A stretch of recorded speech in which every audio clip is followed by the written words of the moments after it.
कहानी शुरू होती है डॉक्टर फ्राइडे से। फर्स्ट सीन में हम देखते हैं डॉक्टर फ्राइडे को एक 100 हॉल नाम के घर से एक कॉल आता है।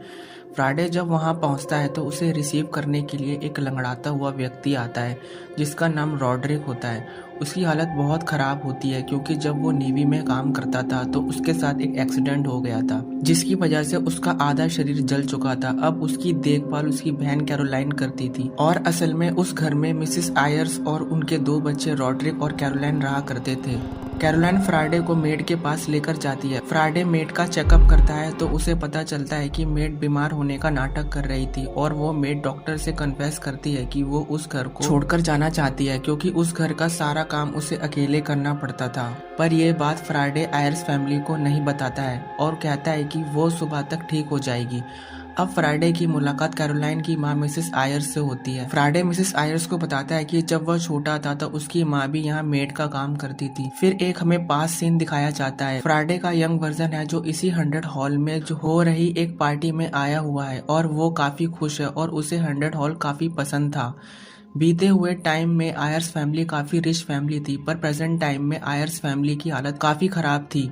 अगले दिन फ्राइडे अपनी कार से जा रहा होता है तो अचानक से कैरोलाइन का डॉग जिप कार के सामने आ जाता है पर डॉग मरते मरते बच जाता है। फिर फ्राइडे कैरोलाइन को अपनी कार में बैठाकर उसके घर तक ड्रॉप करता है और उससे उसके भाई रॉड्रिक का इलाज कराने के लिए बोलता है और कैरोलाइन मान भी जाती है।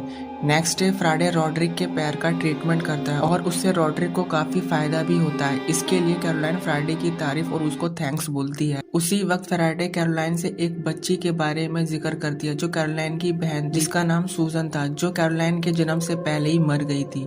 अगले दिन सुबह फ्राइडे की मुलाकात कैरोलाइन से होती है जो अपनी फैमिली के साथ अपनी जमीन बेचने के लिए वकील से मिलने के लिए आई थी और आयर्स फैमिली फ्राइडे को नई पड़ोसियों के आने की खुशी में पार्टी के लिए इनवाइट करते हैं। फ्राइडे रात को पार्टी में पहुंच जाता है और वहां उस पार्टी में एक छोटी बच्ची भी आई हुई होती है जो जिप के साथ खेलने लगती है। फ्राइडे देखता है कि रॉड्रिक पार्टी में नहीं था तो वो उसे बुलाने के लिए जाता है पर रॉड्रिक पार्टी में आने से मना कर देता है। रॉड्रिक फ्राइडे से कहता है कि उसे कुछ अच्छा नहीं लग रहा है और इतना बोलकर फ्राइडे पार्टी में वापस आ जाता है। तभी अचानक से जिप उस छोटी बच्ची को बहुत बुरी तरीके से काट लेता है। फिर डॉक्टर उस बच्ची का वहीं इलाज करता है और अब फ्राइडे वहां से वापस अपने घर चला जाता है। इतना सब हो जाने के बाद अगली सुबह डॉक्टर कैरोलाइन के घर पहुंचता है और जिप को एक इंजेक्शन लगाकर मार देता है क्योंकि फ्राइडे को गवर्नमेंट से ऑर्डर मिला था। यह सब देखकर कैरोलाइन को बहुत दुख होता है और उसी दिन रॉड्रिक नशे की हालत में डॉक्टर के पास उसके हॉस्पिटल पहुंचता है और फ्राइडे को बताता है कि उसने बैब नाम के व्यक्ति से जमीन का सौदा कर लिया है और बताता है कि उस घर में कुछ तो ऐसा है जो उसे नफरत करता है और उससे वहां से दूर जाने के लिए कहता है। और फिर डॉक्टर 100 हॉल जाता है और रॉड्रिक की दिमाग की हालत के बारे में कैरोलाइन से बात करता है और कैरोलाइन फ्राइडे को बताती है कि रात को रॉड्रिक उसके रूम में आया था और बोल रहा था कि उसे कोई धुएं की बदबू आ रही है जबकि कैरोलाइन को ऐसी बदबू नहीं आ रही थी और कहती है कि उसको कुछ हो गया है। फिर फ्राइडे कहता है कि ऐसी कोई बात नहीं है, सिर्फ उसे सदमा लगा है जमीन बेचने का। तभी रॉड्रिक वहां आ जाता है और उन दोनों पर गुस्सा होने लगता है क्योंकि रॉड्रिक को लगता है वो उसे पागल समझ रहे थे और फ्राइडे को वहां से जाने के लिए बोलता है। फिर फ्राइडे के जाने के बाद रॉड्रिक अपने रूम में आग लगा देता है और फिर अगले दिन फ्राइडे रॉड्रिक को मेंटल हॉस्पिटल भिजवा देता है। इसकी वजह से कैरोलाइन काफी अपसेट होती है। अब क्रिसमस का समय होता है तो बेटी अपने घर चली जाती है। अब फ्राइडे कैरोलाइन को बताता है कि वो बचपन में वो एक पार्टी के दौरान इस घर में आया था क्योंकि उसे उस टाइम ये 100 हॉल बहुत पसंद था और जब वो इस घर में आया था तो उसने यहाँ से एक मिरर फ्रेम से एक टुकड़ा चुरा लिया था और ऐसा करते वक्त सूजन ने उसे देख लिया था और इस हरकत की वजह से फ्राइडे की माँ ने उसे थप्पड़ भी मारा था और इसकी वजह से वो गुस्सा भी बहुत हो गया था। अगली सुबह कैरोलाइन फ्राइडे को वो जमीन दिखाती है जो बैब को बेची थी। कैरोलाइन फ्राइडे को बताती है कि रॉड्रिक के जाने के बाद वो अकेली हो गई है और वहां से दूर जाना चाहती है। उसी रात फ्राइडे कैरोलाइन को एक पार्टी में ले जाता है। वहीं फ्राइडे कैरोलाइन की तरफ अट्रैक्ट हो जाता है पर घर जाते वक्त कैरोलाइन फ्राइडे को छोड़कर वहां से चली जाती है। अब फ्राइडे लेक्चर के लिए लंदन चला जाता है। जब फ्राइडे लंदन से वापस आता है तो उसका पार्टनर बताता है कि कैरोलाइन की माँ की तबीयत बहुत खराब हो गई थी।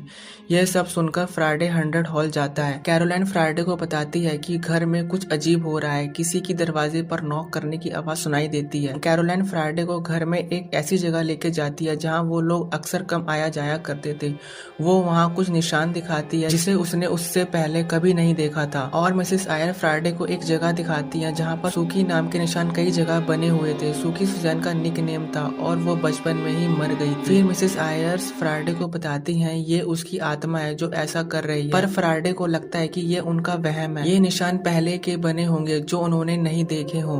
और फ्राइडे कैरोलाइन को इन सब बातों पर यकीन न करने के लिए कहता है और उससे शादी करने के लिए पूछता है, पर उससे हाँ करने में कैरोलाइन हिचकिचाती है। पर एक दिन फ्राइडे और कैरोलाइन एक रूम में बैठकर बात कर रहे होते हैं कि वो शादी के बाद उसके साथ ही घर में रहेगा, पर कैरोलाइन तो उस घर को छोड़कर जाना चाहती थी। तभी अचानक से वहाँ बेटी आ जाती है और कहती है कि आपने इस रूम की घंटी बजाई थी, पर कैरोलाइन मना कर देती है कि उसने यहाँ से कोई बेल नहीं बजाई। मतलब जो पूरा घर था वो बेल सिस्टम से कनेक्ट था, जिसका सारा कंट्रोल किचन से कनेक्ट था।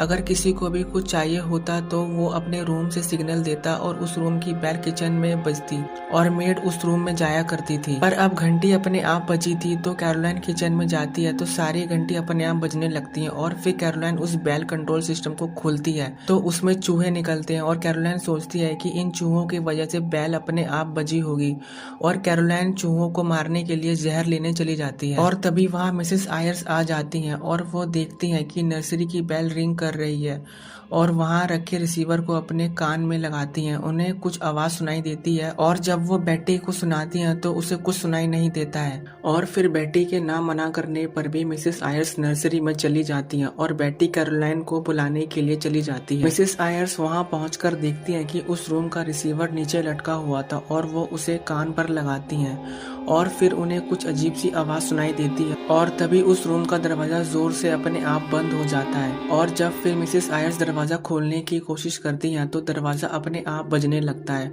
और अजीब सा साउंड क्रिएट होने लगता है, जिससे वो डरकर खिड़की को तोड़ने लगती हैं, और बाहर से कैरोलाइन और बेटी उन्हें देख लेती हैं और भागकर उन्हें वहां से निकाल लेती हैं। अब वहाँ फ्राइडे आता है और उस रूम को आकर चेक करता है, पर उसे वहाँ कुछ भी अजीब नहीं लगता है। अब कैरोलाइन को रॉड्रिक की बातों पर विश्वास होने लगता है कि वो हमेशा कहता रहता था कि इस घर में कुछ तो ऐसा है जो उसे खाए जा रहा है, और बेटी वहाँ बताती है कि उसे लगता है यहाँ कोई आत्मा है, और ये बात उसने मिसेस आयर्स को बताई थी, और ये सुनकर मिसेस आयर्स ने कहा था कि वो आत्मा सूजन की है और उन्हें कुछ नहीं करेगी। और फिर फ्राइडे समझाता है कि ये सब भ्रम है, इस पर यकीन न करने के लिए बोलता है और वहाँ से चला जाता है। और उसी रात फ्राइडे अपने दोस्त के साथ बैठकर बीती हुई घटनाओं के बारे में सोच रहा होता है। उसे लगता है कि ये सब सबकॉन्शियस माइंड की वजह से हो रहा है। मतलब अगर कोई भी व्यक्ति एक चीज के बारे में सोचता रहता है तो वो उसे हकीकत मानने लगता है, तो उसके साथ वही होने लगता है। तो उसका दोस्त कहता है कि ये थ्योरी तो पोल्टरगाइस्ट की है, और फिर उन सभी बातों को इग्नोर कर देता है। अगले दिन फ्राइडे और मिसेस आयर्स वॉक पर जाते हैं जहाँ मिसेस आयर्स के शरीर पर कट के निशान बने हुए होते हैं, और मिसेस आयर्स कहती हैं कि ये सब सुजन अक्सर करती है, और फिर फ्राइडे उन्हें बेहोशी का इंजेक्शन देकर उन्हें सुला देता है। फ्राइडे कैरोलाइन को बोलता है कि मिसेस आयर्स को साइकियाट्रिस्ट को दिखाने की जरूरत है, पर कैरोलाइन मना कर देती है। और फिर कुछ देर बाद मिसेस आयर्स का रूम लॉक हो जाता है, और जब फ्राइडे और कैरोलाइन दरवाजे को तोड़कर अंदर घुसते हैं तो मिसेस आयर्स को मरा हुआ पाते हैं। वो देखते हैं कि उनके पास एक फोटो फ्रेम पड़ा हुआ था जिसके एक कांच के टुकड़े से उन्होंने अपने हाथों की नसों को काट लिया था, और कैरोलाइन ये सब देखकर बिल्कुल टूट जाती है। अब फ्यूनरल पर रॉड्रिक वहाँ आता है और फ्राइडे को बोलता है कि कैरोलाइन को यहाँ से दूर ले जाओ, और वार्न करता है कि अब कैरोलाइन की बारी है। और उसी रात फ्राइडे कैरोलाइन से शादी के लिए पूछता है और उससे शादी के लिए 6 हफ्ते का समय देता है, और वो मान जाती है। फ्राइडे शादी की प्लानिंग शुरू कर देता है। अब एक दिन फ्राइडे कैरोलाइन के लिए एक वेडिंग ड्रेस और एक रिंग उसके पास लेकर जाता है, पर कैरोलाइन उससे शादी के लिए मना कर देती है और उसे बताती है कि वो 100 हॉल को बेच रही है और कनाडा चली जाएगी, और उससे बोलती है कि वो उससे शादी करके कभी खुश नहीं रह पाएगी। ये सुनकर फ्राइडे काफी दुखी होता है। अब उसी रात फ्राइडे को इमरजेंसी में एक पेशेंट को चेक करने के लिए जाना पड़ता है। जब फ्राइडे वापस लौट रहा होता है तो वो अपनी कार को बीच रास्ते में रोक लेता है और फूट फूट कर रोने लगता है, क्योंकि कैरोलाइन ने उससे शादी के लिए मना कर दिया था, और वहीं कार में सो जाता है। वहीं दूसरी तरफ कैरोलाइन को देर रात के वक्त दीवारों पर नॉक करने की आवाज सुनाई देती है और वो सीढ़ियों से चढ़कर ऊपर जाती है, और दूसरी तरफ दिखाया जाता है कि सुबह हो चुकी है। फ्राइडे नींद से जागकर अपने हॉस्पिटल पहुंचता है और उसका पार्टनर फ्राइडे को बताता है कि रात को 3 बजे बेटी का कॉल आया था। वो बहुत घबराई हुई थी और फ्राइडे से बात करना चाहती थी। अब अगले सीन में कोर्ट दिखाया जाता है जहाँ बेटी अपना स्टेटमेंट बता रही थी। जज बेटी से पूछते हैं कि क्या वो उदास थी। बेटी मना कर देती है, बल्कि वो वहाँ से जाने के लिए काफी खुश थी। वो जज को बताती है कि करीब रात के 2:30 बजे उसे सीढ़ियों पर चलने की आवाज सुनाई दी। और वहीं अगले सीन में दिखाया जाता है कि कैरोलाइन को कोई ऐसा दिखाई देता है जिसे वो जानती थी और वो उसकी तरफ तेजी से बढ़ता है, जिससे वो घबराकर पीछे होने की कोशिश करती है और पीछे लगी रेलिंग से टकराकर वो नीचे गिर जाती है और उसकी मौत हो जाती है। और उसी वक्त बेटी को गिरने की आवाज सुनाई देती है और वो अपने रूम से बाहर आकर देखती है कि कैरोलाइन मर चुकी है। अब यह बात कंफर्म करने के लिए फ्राइडे को कोर्ट में बुलाया जाता है और जज उससे उसकी दिमागी हालत के बारे में पूछते हैं। और यहाँ पर फ्राइडे यह बताकर कंफर्म करता है कि आखिरी हफ्तों में कैरोलाइन की दिमागी हालत कुछ ठीक नहीं थी। उसके दिमाग में एक भ्रम समा गया था, तो इससे वो इस हादसे को सुसाइड कंफर्म कर देता है और केस क्लोज हो जाता है। अब लास्ट सीन में दिखाया जाता है कि 100 हॉल काफी दिनों से बंद पड़ा हुआ था। अब फ्राइडे वहाँ पहुँचता है और उसके हाथ में उस घर की सारी कीज थी और उसके वहाँ जाने के बाद उसी ऊपर वाले फ्लोर पर यंग फ्राइडे दिखाया जाता है और यही मूवी एंड हो जाती है। दोस्तों, अब आप कहेंगे कि कैरोलाइन को किसने मारा। दोस्तों, आपको याद होगा जब बचपन में फ्राइडे को 100 हॉल में एक मिरर से फ्रेम से टुकड़ा चुराते हुए देखा गया था, जिसकी वजह से उसकी माँ उसको थप्पड़ मार देती है और उससे काफी गुस्सा आया था। और जब भी फ्राइडे वहाँ से गुजरता था तो उसे 100 हॉल में रहने का मन होता था, पर उस समय वो घर उसके औकात से बाहर था, जिसकी वजह से उसके अंदर एक गुस्सा भर गया था। वो उस घर को किसी भी हालत में अब पाना चाहता था। अब जब वो बड़ा होता है तो किस्मत उसे उसी घर के सामने ला खड़ा कर देती है। हो सकता है कि इसकी वजह से ये घर कर्स हो गया हो। और कई फैंस का तो यह मानना है कि उस रात कैरोलाइन ने उस फ्राइडे के यंग वर्जन को देखा हो और वो मारी गई। दोस्तों, आपको क्या लगता है ये कमेंट करके जरूर बताएं और चैनल को सब्सक्राइब और वीडियो को लाइक करना ना भूलें। अभी के लिए इतना ही, मिलते हैं नेक्स्ट वीडियो में।